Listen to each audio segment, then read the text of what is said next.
The phrase, "just as the artist intended," is audio's biggest myth. From studio chaos to human hearing differences, here's why that phrase falls apart in contact with reality and why the artists themselves don't even know what it means half the time. Let's discuss. I'm Elon Osborne, and this is Ecoustically Speaking. While setting the record straight on studio sound, which you can see here, we at eCoustics couldn't resist taking a swing at another heavyweight in the buzzword Hall of Shame, just as the artist intended. This one isn't just flimsy, it's a full-blown steaming pile of marketing fantasy. So we're grabbing the shovel and doing some long overdue cleanup. After decades of records being released to hungry fans wanting the latest album from their favorite band or artist, have you ever seen a single one stamped with, "This came out exactly as I intended," signed by the artist? I don't think so. Which leads to two obvious questions. First, how is anyone supposed to know what the artist actually intended in the first place? And second, how could we even know whether the artist felt this particular track lived up to that intention? What we've heard repeatedly in artist interviews is something like this.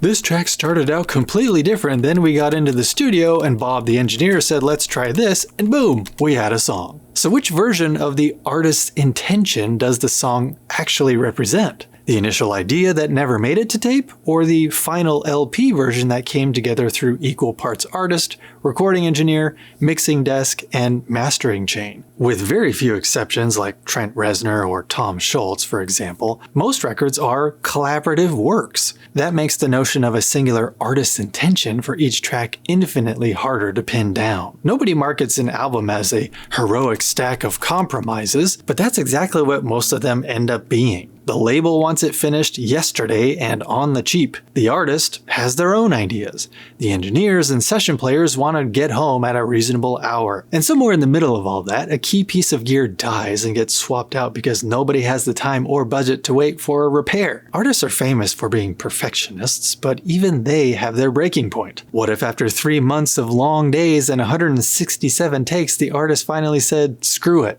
Just use number 49, I'm done." We as consumers never hear that part of the story, so figuring out what was actually intended is almost impossible. And if that song becomes a mega hit, it suddenly turns into exactly what we meant to do in every interview afterwards. Nobody wants to admit their biggest success was someone else's idea or a lucky accident, but let's pretend for a moment the recording really is exactly what the artist intended. Having that knowledge beforehand, would that be like a placebo effect? Will anyone else hear it the same way? Not a chance. No two people perceive sound identically because a whole mix of factors gets in the way. Genetics, culture, hearing health, life experience, physiology of the ear and brain, and the way our brains process sound all shape what we hear, and that perception shifts with age and even with the moment we're in. Identical twins have been studied since they eliminate a lot of variables, and even their hearing still shows major differences, which raises a tougher question. Did the artist's intention actually make it to the recording, or did the recording simply line up with what the artist thought they heard? The viral Laurel versus Yanny debate is a perfect example. Laurel. Have you heard this before? The original word was laurel, but once extra frequencies were layered in, people started splitting into camps. Those tuned into lower frequencies heard laurel, those keyed into higher ones heard Yanny. And some heard both, depending on the moment. Now imagine the artist is a Yanny person and the listener is a Laurel. What happens to all that talk about hearing the track as intended when the brains on each end of the equation aren't even tuned to the same cues? I think it should be obvious that knowing what an artist intended just isn't possible, and even if it were, we still have no way of knowing whether the version we hear matches what the artist actually heard. And on top of all this, we haven't even touched on the enormous differences in listeners' hearing, and we've already shown how big this manure pile really is. Forget the shovel, we're gonna need a backhoe.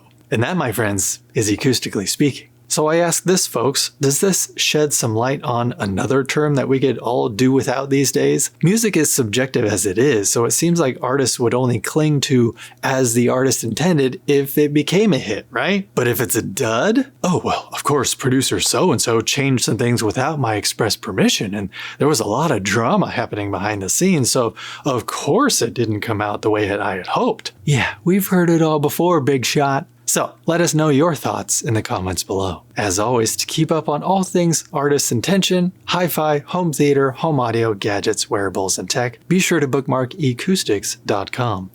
Until next time.